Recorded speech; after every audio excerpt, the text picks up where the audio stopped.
know you want to say it. You know you want the praise. You want to push that message until your dying days. You want to let the world know how pure and good you are. Fade away, oh fly away, up on the sky. Get preachy with it. Oh yeah. Ooh, get preachy with it. Yeah. Yeah, baby, you got to just get preachy with it. Oh, yeah. Push that message, baby. Straight down my throat. Get preachy with it. It's time to talk about unforced errors, and specifically unforced errors in Dragon Age: The Veilguard, BioWare's latest game. This game is bound to be super divisive. It's going to split down political lines with people supporting it and cheering it on because of its diversity and inclusion, and people mocking it and hating it for the same reason. And it's going to split down on culture war issues. And the fault lies with its creator, BioWare, for making those culture war issues so on the nose and so in your face and upfront. Now, I have mixed feelings about this game. You are not going to find me just bashing the Veilguard. I went into it with super low expectations. Really, really low. I didn't like the art style. I was not a fan of the action-oriented combat and the sort of abandoning of tactical pause and play, which has, they've been moving in that direction. And really this looked like, and really is, kind of a hybridization of Mass Effect and Dragon Age when it comes to the gameplay experience. Honestly, though, that's not a bad thing. I actually find myself really liking the combat in the Veilguard. I think it's super fun, actually, and I have, in many ways, been pleasantly surprised by this game. It's just, in terms of gameplay loop, I'm having a bunch of fun. That's important to me. I'm super picky when it comes to games. I give up on so many games that I try because I'm just bored, or I just, where there's performance issues, crashes, whatever, bugs. This game plays really well, both in terms of performance. I really haven't encountered any bugs, or any major bugs anyways, and in terms of just gameplay. I enjoy the gameplay. I don't like the cartoony style of the characters, but I don't notice it that much after a few hours. And the actual game itself looks great. Like the areas that you explore, the environments are beautiful. The graphics are amazing. I really wish they'd gone with a darker tone overall, though, both in terms of how it looks. I would have preferred something closer to Dragon Age Origins, just with modern day graphics. That would be like my dream Dragon Age game, right? And that's not the direction they went, and I'm confused by that. And also in terms of tone, which a lot of characters are just way too chipper. There's way too much chipper, bubbly, effervescent bullshit in this game. I'm cool with one character being like that, the always sunny character. But mostly this game should be a little more serious. Now, I don't think that BioWare's writing has been all that great for many years. I don't even think you watch or you play Origins or Mass Effect. The writing is fine, but it's nothing spectacular. The problem here is that they have gone the opposite direction in a lot of cases. Like, the writing is fine throughout most of this game, but there are moments where I just don't know what to say. I roll my eyes. There's a scene, and I mentioned this in my impressions piece at Forbes, but there's a scene when a character says, "It's quiet," and another character says, "Too quiet." It's just like, I knew they were going to say too quiet. I literally said it in my head before they said it. And it's funny because I'm watching The Legend of Vox Machina Season 3, and there's a whole bit where the character Pike makes fun of this trope, this too quiet trope. She keeps popping up and saying it, it's funny. And it's funny that I was playing this section at the same time as I was watching pretty much that episode, like the same day or within the same couple days. And I just had to laugh. And there's lots of little bits where it's like cringy dialogue pops up, but there's lots of perfectly fine dialogue throughout this as well. The problem, and the thing that's going to be the most divisive, the big problem here, is a certain storyline with one of the companions, Taash, who's a Kunari. Taash comes out as non-binary in the game, using the word non-binary.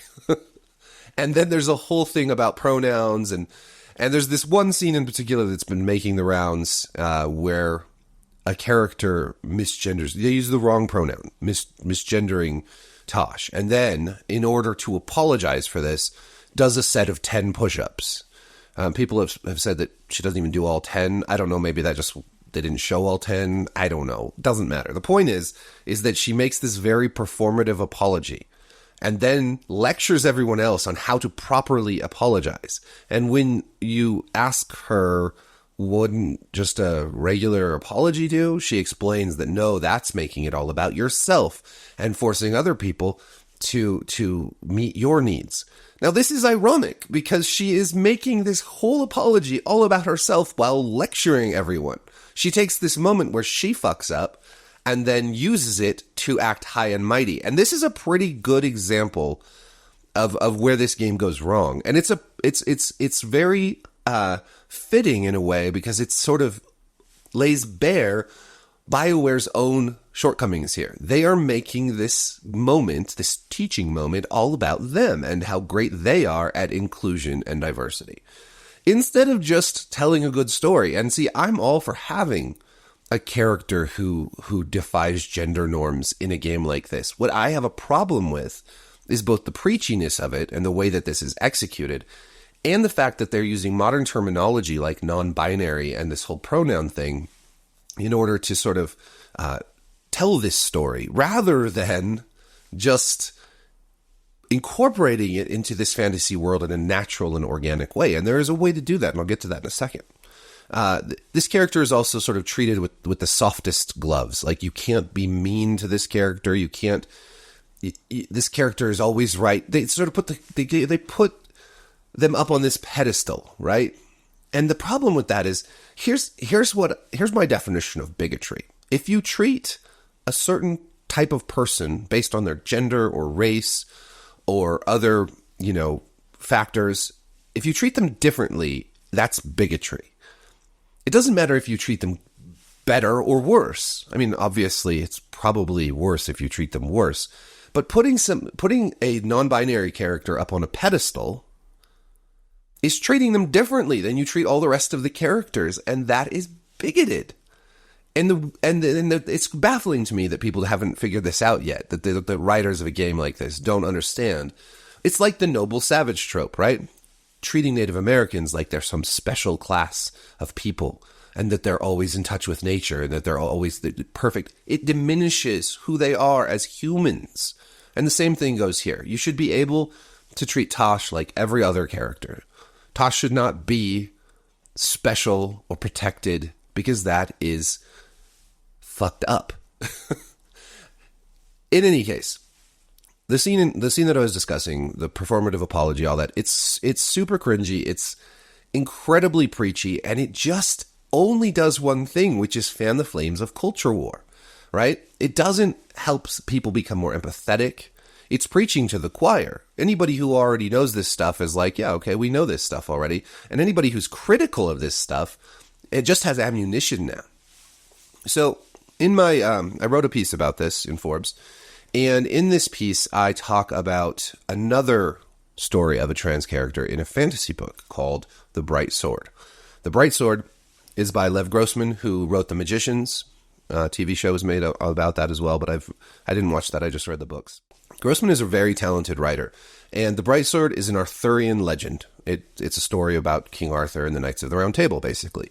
But there's a bunch of twists on that. It's sort of like an updated, refreshed story that incorporates modern ideas. And this is very in keeping with the Arthurian tradition, right? The Arthurian legend has been told and retold over the centuries. You have T.H. White, the once and future king. Sorry, that was evading my head for some reason. I kept wanting to say the man who would be king, but that's Rudyard Kipling. Anyways, T.H. White's version of the Arthurian legend was a much updated version with lots of, modern idiosyncrasies and whatnot. And The Bright Sword has some of that as well, but more current. But it still really maintains this sense of fable and legend and magic, and it's quite beautiful. It's quite a beautiful read, actually. I think it's his best prose. He just writes beautifully, and I definitely recommend it to everybody who likes a good Arthurian tale. But one of these characters It's kind of like the story, this isn't a huge spoiler, but it's mostly about sort of the last knights of the Round Table after Arthur has passed away. And it goes in and tells different stories of each of these knights. And one of them is named Dinadan. Now, Dinadan was a twin, and he was born a girl, right? And her twin was a boy. And she was very, very not at home in her own skin. She wanted to fight with swords. She wanted to do all the things boys did. But she was sort of doomed to a life of, just getting married and sent off and being a woman of the age. So she makes a bargain with a fairy. And this fairy takes her to a lake, and she has to swim down to the bottom of the lake. And when she gets there, she enters this other little magical fey realm where she meets another fairy who gives her a fairy sword and then starts to train her. And every night she goes into this lake and trains with this fairy. For years and years she trains with this fairy at night, every night, until she's a master swordsman herself. And then she's told that she has to get married, so she runs away and she changes her identity and her name and pretends, whatever you want to call it, to be a man, and takes on this identity and becomes a knight, Sir Dinadan of the Round Table. This is told in a way that uses no modern terminology. She doesn't refer to herself as trans or non-binary. Nobody has those terminologies. Nobody fusses over pronouns because it wouldn't fit. It would be jarring. It would take you right out of this book. And instead, it's just told in a very relatable way that's like all the other sort of fables that are in this book. And honestly, it works super well. It does not take you out of the story. And this is kind of how you do it, right? This is how you tell a story that creates relatability and empathy in the reader, right? I think that maybe some readers who are skeptical of these issues might read this, and they might not change their mind, but they might at least sort of see it from a new perspective and have more empathy because of it. Because it's not trying to preach at you. It's not trying to convince you of something. It's just telling a good story. And it is a good story. It's very compelling. Whereas in Dragon Age the Veilguard, this is just a scene that looks like it could have been plucked right out of a gender studies class, or like, the kids going to coffee and talking about all these issues in 2024 in, the United States. And that takes you right out of the world that BioWare is trying to create. There should not be the term non-binary here. That nobody even used that term very much, or it wasn't really in the popular conversation when Dragon Age Inquisition came out. But we're supposed to just totally accept it in a game that's taking place in a fantasy world in, a vaguely medieval setting. The thing is that they could have had a character like this, and they could have tied that character into their own lore, the Qunari lore and the gender roles within that culture. And they could have done it in a subtle and interesting way that made us engaged with that character. And they could have treated that character just like every other one in the game and given us options to be a dick to that character, or, but instead it's just so, like, every clip that I've seen of this, and I haven't actually gotten to that section in the game. And that's the other thing. In the hours I've played of the game, nothing this egregious has popped up. And, it's unfortunate that it looks like just this one storyline and this one character is the vast majority of this sort of overly woke bullshit that we encounter in this game. The rest of it has been really just fine, honestly. Like, the story's okay. It's nothing great. The characters, I like some more than others, which is just normal for a Dragon Age game, or really any RPG like this. And the actual gameplay loop is very engaging and fun. I like the action combat. Do I wish that we had, the pause play, tactical switch companions, overhead options, all that stuff? Yes. Yes, I would have loved nothing more than the new Dragon Age to be a new take on Origins, essentially. A new story, but with all the good stuff that made Origins so great. Now, I think they could have still kept this action combat, but just let you do more tactical stuff also, and I think it would have been great. Because let's be honest here, Origins, as fun as it is, like, the actual combat isn't super exciting. But it would have been cool to see them incorporate the tactical nature of that game with the more action-oriented nature of this game into a system that was really both exciting and action-packed and tactical. And they did not do that. I do recommend this game, however. I mean, I think it's pretty fun. Cringiness aside, stupid social justice politics aside, I'm not even I don't even mind the social justice aspect. For me, it's all about execution. I really, really hate when games try to push a message on you rather than just telling a story that makes you think. Like, the story should make you think. And then if the story makes you think, maybe you'll think differently about stuff. Maybe you'll really like this character and empathize with them. And then maybe that will nudge you towards what these writers are trying to nudge you towards, right? If they wanted to create a non-binary character or a trans character or whatever, they should have created one that made you feel something other than annoyance, right? And we just feel annoyed when we're beaten over the head with a message. And honestly, this just feeds right into the anti-woke narrative, right? So it really does more harm than good. It really accomplishes the opposite of what BioWare is trying to achieve here. And the problem is that it's all performative.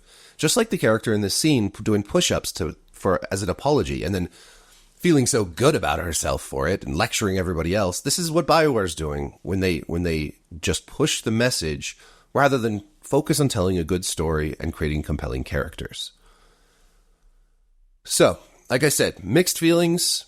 I'm overall, I would like to stop making this video and go play the game right now because I'm having fun with it.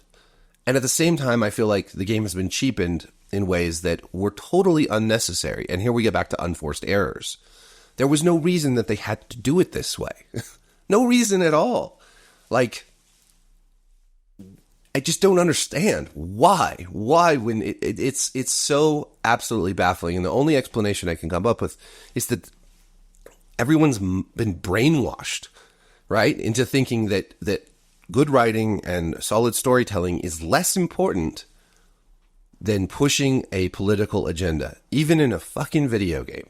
And that is a real shame.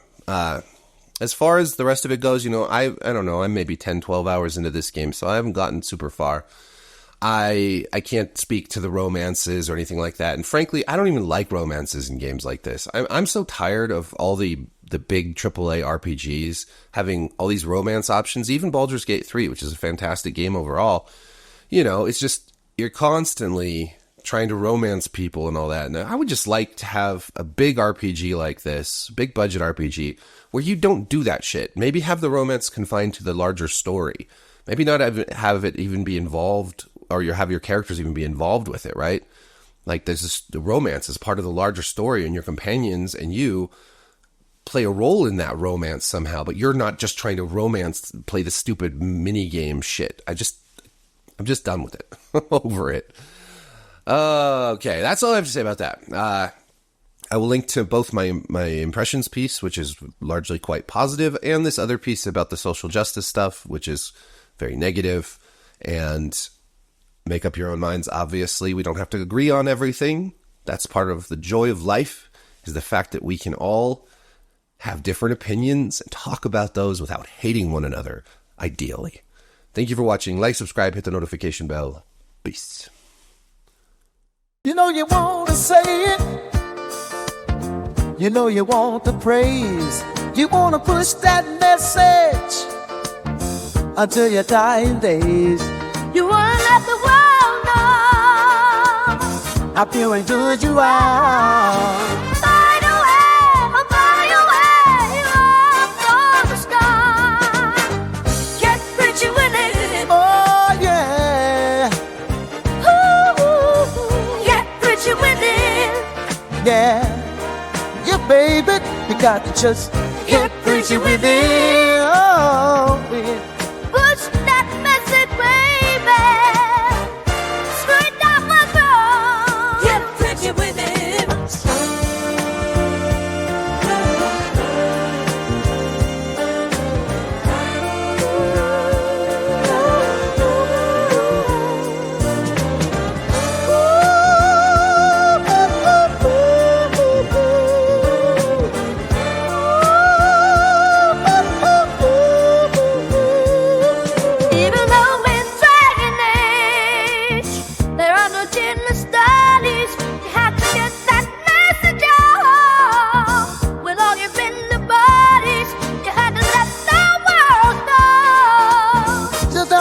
and pure you are. Fly away, oh fly away. You are a falling star. Put you within. Oh, Oh yeah. Put you within. Oh yeah, baby. Gotta know. Put you within. Yeah, please you in.